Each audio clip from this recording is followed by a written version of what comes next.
Dear students, आज मैं जो ये पेपर डाल रहा हूँ ये सत्रांत परीक्षा 2023-24 का है और क्लास 7th के लिए संस्कृत का है। मैं इसलिए कह रहा हूँ कि बहुत बच्चों ने मांग की थी कि सर 2022-23 का तो आप पेपर भेज दिए एनुअल का क्लास 7th वाला संस्कृत, लेकिन 2023-24 वाला नहीं डाले।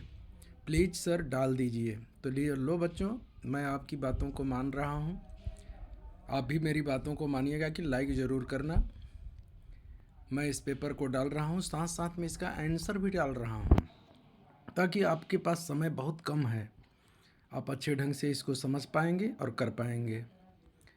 तो देखिए बच्चों, ये सत्रांत परीक्षा 2023-24 कक्षा सप्तमी, विषय संस्कृतम, और सार्धहोराद्वयम आपको पता होता है कि 2.5 घंटे का समय होता है। पूर्णांक 60 मार्क्स का है। निर्देश कुछ है इसमें लिखा है, अस्मिन् प्रश्न पत्रे 4 खंडा सन्ति। इस प्रश्न पत्र में 4 खंड होते हैं। आपको मालूम है पहले से भी, लेकिन फिर भी मैं बता देता हूँ कि इन गलतियों को कभी भी दोहराना नहीं।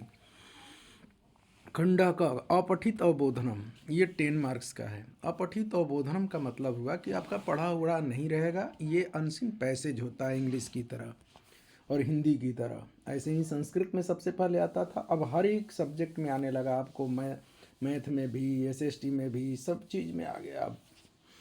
तो देखिए, ये 10 मार्क्स का होगा। रचनात्मक लेखनम में होता है क्या कि रचना कुछ अपने मन से लिखने की बात होती है, कि बच्चों को थोड़ा ये जानना पड़ता है कि ये खुद से क्रिएटिव माइंड है कि नहीं, रचना कर सकता है कि नहीं, इसलिए रचनात्मक लेखनम होता है लिखने के लिए।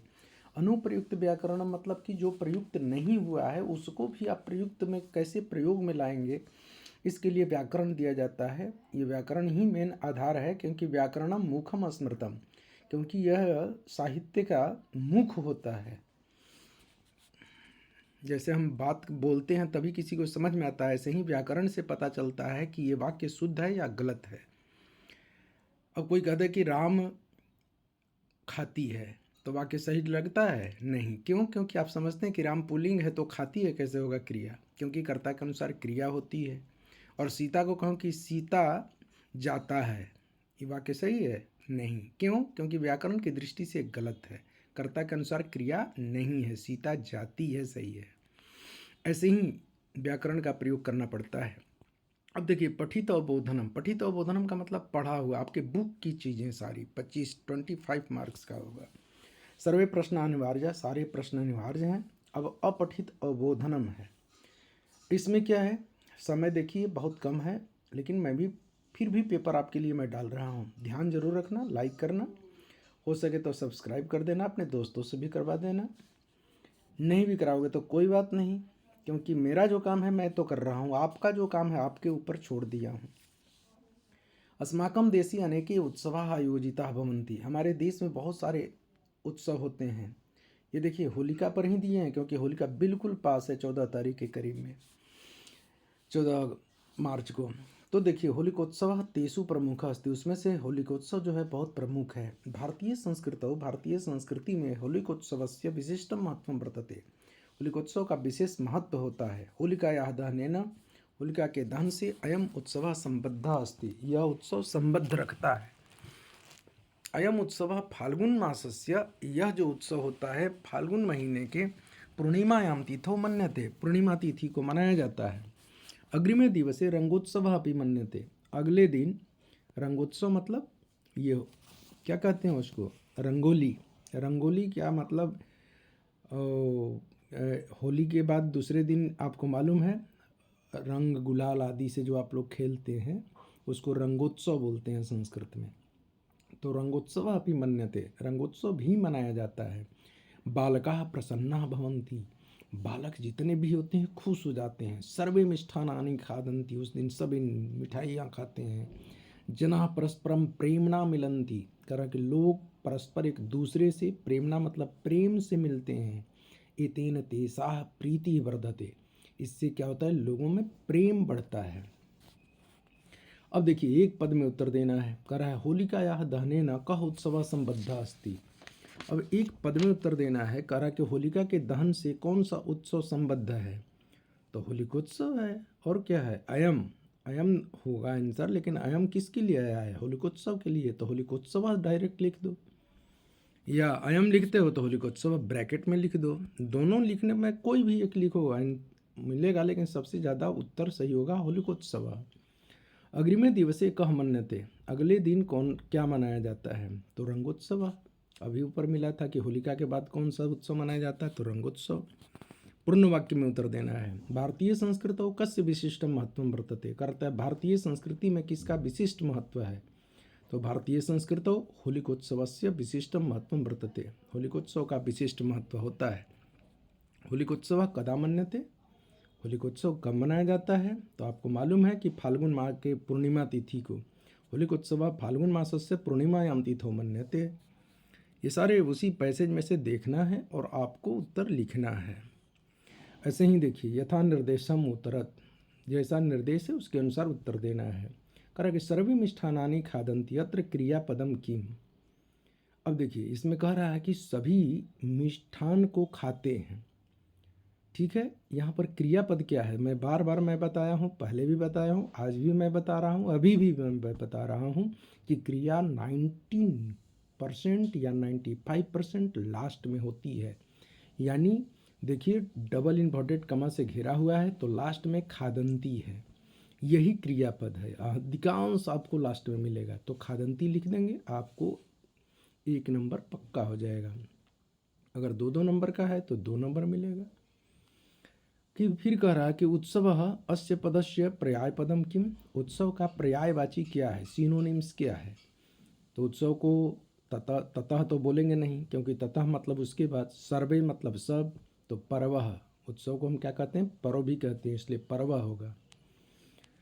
नेक्स्ट देखिए, ये सब 1-1 नंबर का है। जनाः परस्परम प्रेमणा मिलन्ति, अत्र कर्तृपदम किम।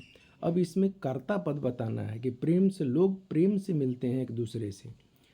तब लोग मिलते हैं ना, तो मिलने वाला कौन है? तो लोग, जना, तो ये कर्ता है, और मिलंती क्रिया है। प्रेमना मतलब प्रेम से, तो जना हो जाएगा। प्रसन्ना अपि इति पदम कस्य विशेषणम, प्रसन्ना जो है यह पद किसका विशेषण है? तो प्रसन्ना बालका। इसके बाद रचनात्मक लेखनम, रचनात्मक लेखनम में क्या करना है आपको कि ये चित्र आप देख रहे हैं और सबका मीनिंग देखिए। वनस्य, महिला, पर्वता, पादपान, मेघा, बालिका, वृक्षा रोपयंती। वनस्य मतलब वन का, महिला, पर्वत, पौधे, मेघ, ये सब।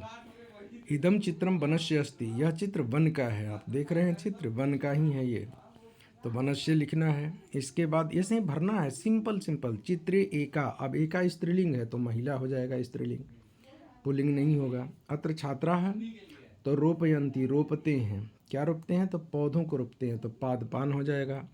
आकाशे संति, क्या है? तो मेघा संति, मेघ हैं बहुवचन में, क्योंकि संति है क्रिया, तो मेघा हो जाएगा। इस चित्र में वृक्षा अपि दृश्यन्ते, पेड़ भी देखे जाते हैं, इस तरह से। अब यहाँ पर देखिए, समृद्ध है, समृद्ध षष्ठी भक्ति बहुवचन है, एक वचन है। ये मुझसे छूट गया है बच्चों, इसको लिख लेना, आपको पता भी है, क्योंकि समृद्ध है, समृद्ध है, समृद्ध है, तो क्या हो जाएगा? षष्ठी एक वचन लिख देना बच्चों, ये मुझसे छूट गया है, गलती हुई है हमसे। वर्णानाम षष्ठी बहुवचनम हो जाएगा, क्योंकि नाम जिसमें भी लगा रहेगा समझ लेना षष्ठी बहुवचन है। बालका नाम, बालिका नाम, नदी नाम, सर्वे नाम, सर्वेशाम भी होता है। तो इस तरह से नाम जो होगा ना, जितने भी बालका नाम, बालिका नाम, साधु नाम, पितृ नाम, ये सब जितने भी षष्ठी बहुवचन होगा। उत्साहस्य लगे रहेगा तो षष्ठी एक वचन हो जाएगा, तो षष्ठी एक वचनम हो गया। नागरिक तृतीया बहुवचनम, और सात्विकतायाह, ये क्या हो जाएगा? षष्ठी एक वचनम, ठीक है। सात्विकतायाह जो है ना, उसको क्या होता है? लतायाह, लतयुह, लता नाम होता है ना, तो लतायाह हो जाएगा, तो षष्ठी एक वचनम लिख देना। अब देखो, ये पक्का आएगा, ये अनुप्रयुक्त व्याकरण में देखो संख्यावाचक पक्का आता है। 99% मैं कह रहा हूँ कि पक्का आएगा, इसलिए बच्चों आप इसको ज़रूर याद कर लेना। जितने संख्यावाचक एक ही चैप्टर में है। जैसे 19 को क्या कहेंगे 9 10, 50 को क्या कहेंगे 65, 24 को क्या कहें चतुर्विंशति, 40 को क्या कहते हैं चत्वारिंशत्, 36 को क्या कहते हैं षड्त्रिंशत्। तो इस तरह से ये आपका हो जाएगा। ऐसे ही टाइमिंग वाला ये भी पक्का आता है। ये जो मैं बता रहा हूँ इस पर ज़रूर ध्यान देना। मुझे अनुभव है, 29-30 साल का अनुभव है ये, इसलिए ध्यान देना। 7 बजे को क्या कहते हैं सप्तवादनम, 2:30 को सार्धद्विवादनम, 5:45 को पादोन षड्वादनम बोलते हैं। पादोन बच्चे क्या करते हैं पादोन पंचवादनम लिख देते हैं, क्योंकि इसको 5:45 बोलते हैं। तो 5:45 बोलेंगे तो पौने के लिए पादोन बोलना है और 6 के लिए षड्वादनम बोल देना है। और बच्चे प्राय भूल जाते हैं कि इसमें क्या करना है क्या नहीं करना है। शपाद क्या होता है, शार्ध क्या होता है। शार्ध मतलब साढ़े, साढ़े दोनों के देखिए, साढ़े और शार्ध दोनों सा से शुरू होता है, तो ये ध्यान रखना है।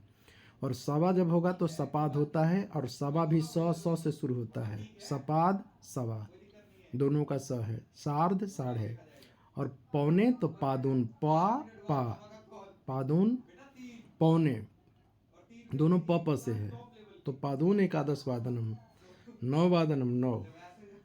मंजुषातः समानार्थक पदानि चित्वा लिखत, मंजुषा से समानार्थक पद को लिखना है। धरणी को क्या कहते हैं पृथ्वी, सलीले मतलब जले, और विपिने विपिन कहते हैं जंगल को, तो वने लिख देंगे। मंदिरें तो जानते ही हैं, देवालय, देवता लोग मंदिर में ही रहते हैं, तो देवालय लिख देना है। ये आपका हो गया। अब चलते हैं आगे। मंजुषात क्रियापदानि चित्वा रिक्त स्थानानि पूर्यत। क्वेश्चन नंबर 7 में दिया है कि क्रियापद से इसको भरना है, और ये बच्चों बहुत इंपॉर्टेंट है, ये प्राय आते रहता है। क में दे रहा है काष्ठकूटा चंचवा गजस्य नयन स्फोटे से, जो कठफोड़वा है ना वो चोंच से गजस्य मतलब हाथी को नयन को क्या करता है नयना स्फोटई सती फोड़ देगा। मार्गे स्थिता अहमपि शब्दम तो करिष्यामि करूँगा। और त्रिसार्थः गजः जो प्यासा हाथी था वो जलाशय की ओर जाएगा, तो जलाशयम गमिष्यति। और गजह गर्ते हाथी जो है गर्त में क्या हो जाएगा पतिशति गिरेगा। काष्ठकूटः जो कठफोड़वा था ताम मक्षिकाया उस मक्खी को समीपम अनयत ले गया उसको। अब देखिए पठित अवबोधनम ये 25 नंबर का होता है, ये आपके बुक का है, इसको ध्यान रखना है आपको।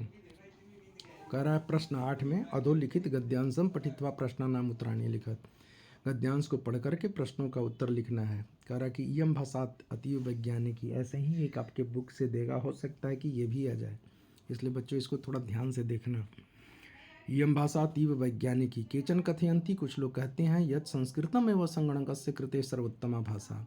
अस्या वाङ्मयम, इसका वाङ्मय जो होता है आंगन जो होता है वेदई पुराणई नीति शास्त्र चिकित्सा शास्त्र आदि भी समृद्धम अस्ति। कालिदासादीनां विश्वकविनां काव्य सौंदर्यम अनुपमम। कौटिल्य रचितम अर्थशास्त्रम जगति प्रसिद्धम अस्ति। कौटिल्य के द्वारा रचित अर्थशास्त्र जो है पूरे संसार में प्रसिद्ध है। गणित शास्त्रे शून्यस्य प्रतिपादनम सर्वप्रथमम आर्यभट्टः करोत्।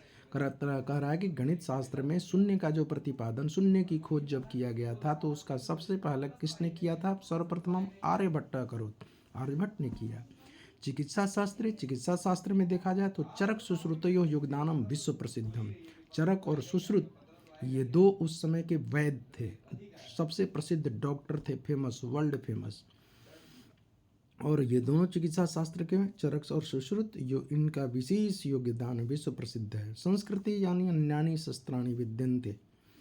संस्कृत में अन्यानि शास्त्राणि अन्य शास्त्र विद्यन्ते माने विद्यमान है। तेसु वास्तुशास्त्रम, उसमें वास्तुशास्त्र, साइंस शास्त्र, खगोल विज्ञान, ज्योतिष शास्त्र, विमान शास्त्र इत्यादि उल्लेखनीय है। अब इयम भाषा कीदृशी, यह भाषा कैसी है, तो वैज्ञानिकी अस्ति, वैज्ञानिक है। अर्थशास्त्र कस्य रचना, अर्थशास्त्र किसकी रचना है, तो जानते ही हैं कौटिल्य की है, तो कौटिल्यस्य रचना। अब पूर्ण वाक्य में उत्तर देना है। इसमें कह रहा संस्कृत वाङ्मय कई समृद्धम, संस्कृत वाङ्मय चिकित्सा शास्त्र आदि भी समृद्धम। चिकित्सा शास्त्र कयो योगदानम विश्व प्रसिद्धम। चिकित्सा शास्त्र में कयो हो तो चरक सुश्रुतयो हो योगदानम विश्व प्रसिद्धम। ये पूरा वाक्य लिखना पड़ता है बच्चों, याद रखना, जब पूर्ण वाक्य दे तो पूरा वाक्य लिखना। फिर कौटिल्य रचितम अर्थशास्त्रम जगति प्रसिद्धम अस्ति। कौटिल्य के द्वारा रचित अर्थशास्त्र पूरे संसार में प्रसिद्ध है। अत्र अस्ति क्रियापद से कह करता है, अस्ति प्रसिद्ध है। कौन सा प्रसिद्ध है? तो कौटिल्य के अर्थशास्त्र। किसके बारे में बताया जा रहा है? कौटिल्य के बारे में नहीं, कौटिल्य की रचना अर्थशास्त्र के बारे में बताया जा रहा है कि वह जगत प्रसिद्ध है, पूरे संसार में प्रसिद्ध है अर्थशास्त्र। तो अर्थशास्त्र यहाँ पर क्या हो जाएगा? कर्ता हो जाएगा, तो अर्थशास्त्रम हो जाएगा। संसारी इति पद से पर्याय पदम, संसार का पर्यायवाची क्या होगा? तो जगती हो जाएगा। ऐसे ही प्रसिद्धम इति पदम कस्य विशेषणम, प्रसिद्ध जो है वह किसका विशेषण है? तो अर्थशास्त्र का विशेषण है, अर्थशास्त्र से विशेषणम अस्ति।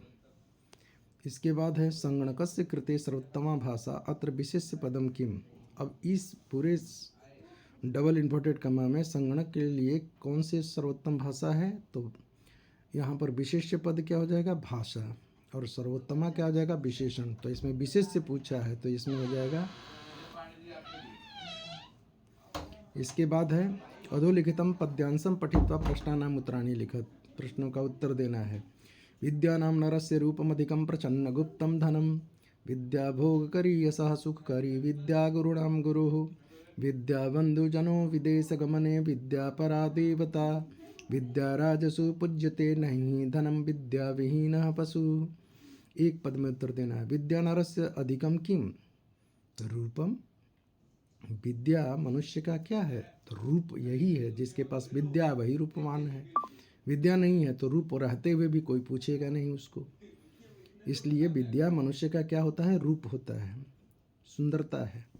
विद्या कीदृशम धनम, विद्या किस तरह का धन है? तो प्रच्छन्न गुप्तम धनम, छुपा हुआ धन, किसी के पास पता नहीं चलता कि किसके पास कितनी विद्या है, कोई नाप तोल सकता है थोड़े, इसलिए गुप्त धन है, पता नहीं चलता कि कौन विद्यामान है। विद्या कुत्र बंधु, विद्या कहाँ पर बंधु है? तो विदेश जाने पर यही बंधु रहता है, दूसरा आपका दोस्त कोई नहीं है। कहीं भी जाएंगे आपके रास्ते में लोग बुक पढ़ते हैं, कोई शास्त्र पढ़ता है, अपने कुछ न कुछ पढ़ते रहता है, तो वह क्या कहता है? कहीं भी जाने पर आपके साथ वही मित्र बन करके जाता है। विद्या विहीना केन समः, अगर विद्या से जो लोग हीन है वह किसके समान होता है? तो पशु की तरह होता है। परा देवतात्र किम विशेषण पदम, तो यहाँ पर विशेषण पद परा हो जाएगा। देवता तो विशेष्य पद होता है, कर्ता हो जाता है। परा क्या है? विशेषण है उसके। देवता इति पद से किम विलोम पदमात्र प्रयुक्तम, कह रहा है कि इसके लिए विलोम पद कौन सा प्रयुक्त किया गया है? तो देवता के लिए राक्षस, राक्षस है। रहिता इति स्थाने किम पदमात्र प्रयुक्तम, रहिता के लिए यानी विहीन, रहिता मीन्स विहीन होता है, यहाँ पर कौन सा पद प्रयोग किया गया है? तो विहीन है। द्रविणम इत्यर्थे किम पदमात्र प्रयुक्तम, द्रविणम मतलब धनम होता है। ठीक है, ये मैं नहीं लगाया हूँ बच्चों, ये नंबर 1 आंसर हो जाएगा, धनम। ठीक है, तो छूट गया है गलती से, इसको धनम कर देना। द्रविणम जैसे कहते हैं ना, त्वमेव माता च पिता त्वमेव, त्वमेव बंधु च सखा त्वमेव, त्वमेव विद्या द्रविणम त्वमेव, तुम ही विद्या हो, तुम ही धन हो। तो द्रविणम मतलब धन। रेखांकित पदानि अधिकृत्य प्रश्न निर्माणम कुरुत, सफलम खादति, सहफलम खादति, उत्तर सह किम खादति। ऐसे ही कालेन चटकाया संतति जाता, तो कस्या हो जाएगा। इनमें से जरूर एक न एक रहेगा आपके पास प्रश्न बनाने के लिए। चटकाया नीडम भूवि अपतत, तो किम भूवि अपतत, गजस्य तो कस्य, वधेन मम दुखम अपसरेत। अब कह रहा काष्ठकूटा चंचवा गजस्य नयने स्फोटयिष्यति, तो काष्ठकूट केन, किससे गजस्य नयने स्फोटयिष्यति, प्रश्नवाचक लास्ट में चिन्ह जरूर लगाना प्रश्न बनाते समय, पूरा वाक्य लिख करके, और जो प्रश्न बनाना है उसके नीचे अंडरलाइन आदमी कर देता है, क्लियर, कि पता चल जाए, जो चेकर है कि पता चल जाएगा कि भाई कहाँ पर किससे प्रश्न बनाया है। सलीले नौका सेलती, तो सलीले का सेलती, question mark, note of interrogation का। अब देखिए आम और ना, ये जरूर रहेगा। आम और ना वाला आपके 2 चैप्टर में है, 2 या 3 चैप्टर में, 2 ही चैप्टर में मान लीजिए, उसमें से जरूर एक रहेगा। धावन समय अश्व खादती, रात दौड़ते समय घोड़ा खाता है, कभी खाता है, दौड़ते समय कोई नहीं खाएगा, उसके मुंह से तो गिर जाएगा घास, तो रह जाएगा ना। उष्टा पृष्ठे भारम न भाती, ऊँट पीठ पर भार नहीं ढोता है, गलत है, पीठ पर ही ढोता है, तो ना हो जाएगा। सिंह नीचे क्रोशती, सिंह धीरे से गरजता है, ऐसा थोड़े होता है, जोर से गरजता है, ऊंचे ही होना चाहिए, नीचे लिखा है तो गलत है, तो ना लिखना है। पुष्पेशु चित्र पतंगा डयंते, फूलों पर तितलियाँ उड़ती है, ये सही है, आम। वने व्याघ्र गर्जति, वन में बाघ गरजता है, सही है। आम। हरिणा नव घासम न खादती, हिरण नए घास को नहीं खाता है, ये गलत है, क्योंकि नए घास को ही तो खाता है सुबह सुबह, तो आम होना चाहिए। लेकिन यहाँ पर हो जाएगा हरिणा नव घासम न खादती, न लिखने से उत्तर गलत हो गया, इसलिए न लिखना है। अब श्लोक को मिलाना है। देखो मैं बच्चों मिला दिया हूँ, आपके श्लोक वाला इस तरह के जरूर आते हैं। विद्या राजसु पूज्यते नहीं धनम, तो विद्या विहीना पशु हो जाएगा। दोनों तरफ देखो, विद्या इधर भी है, विद्या इधर भी है, तो दोनों को मिला देना। क्यूरा न विभूषयंती पुरुषम, हारा न चंद्रोज्वला, न चौरहार्यम न भ्रातृवंश। देखिए मिलाने का सबसे सरल तरीका क्या है, मैं बता देता हूँ बच्चों, बिल्कुल गलती नहीं होगी। विद्या को विद्या से मिला देना, न को न से मिला देना। जैसे ग में देखो, न चौरहार्यम न च राजहार्यम, फिर न भ्रातृभाज्यम न च भारकारी, दोनों में न है, मिला देना। फिर वाणी एक असमलंग करोति, उसको छोड़ दीजिए। हाँ, दो तो मिल जाएगा। तीसरा में देखेंगे, केवरा न विभूषयंती पुरुषम, जो केऊर होते हैं बाजूबंद, जो सुगंधित पदार्थ जो होते हैं वह मनुष्यों को सुशोभित नहीं करते। हाराना चंद्रोज्वला, चंद्र के समान उज्ज्वल हार भी नहीं सुशोभित करता। वाणी एक असमलम करोति पुरुषम, वाणी एक जो है जो मनुष्य को सुशोभित करती है, जो कहाँ से आती है, तो या संस्कृता धार्यते, जो आपके संस्कृति से, कल्चर से धारण किया जाता है। सत्कारायतनम कुलस्य महिमा, तो रत्न ही बिना भूषणम, तरह के बिना रत्न का भूषण है। तो इस तरह से ये हो जाएगा। अब देखिए विशेष से विशेषण मिलाना है। सर्वेशम तो बालका नाम, नाम को नाम से। ऐसा तो अल्प वयस्का, ऐसा आ है, अल्प वयस्का में आ है, दोनों को आ मिला देना। समीपस्थे ए है, विद्यालय में भी ए है, दोनों को ए से मिला देना, हो गया आंसर।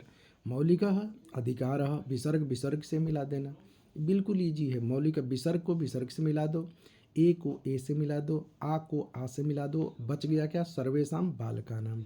म को म से मिला दो पीछे, जिसमें दोनों में म है, तो इस तरह से ये आसानी से हो जाएगा बच्चों। और मैं इसलिए आपके पास ये भेजा कि आप बिल्कुल 60 में 60 मार्क्स ला सकते हैं, क्योंकि एक पेपर पहले मैं डाला हूँ, ये दूसरा पेपर है। ये दो पेपर अगर तैयारी कर लिए तो ज़्यादा से ज़्यादा प्रश्नों का सॉल्व कर सकते हैं आप। और 80-90% मार्क्स लाना कोई कठिन बात नहीं है इन दो पेपरों से। इसलिए बच्चों दोनों पेपर को ढंग से करना, अच्छी राइटिंग में लिखना, क्योंकि आपके पास टाइम बहुत रहता है, आप अच्छे ढंग से लिख सकते हैं। और बार बार कटिंग मत करना, क्योंकि बच्चे प्रायः बार बार गलत जो काटते हैं, वो इम्प्रेशन उनका ख़राब हो जाता है। ऐसा नहीं करना है, ठीक है। तो बच्चों मैं आपके लिए मैं और भी पेपर देते रहूँगा, जो भी पेपर आगे होगा उसको मैं भेजते रहूँगा।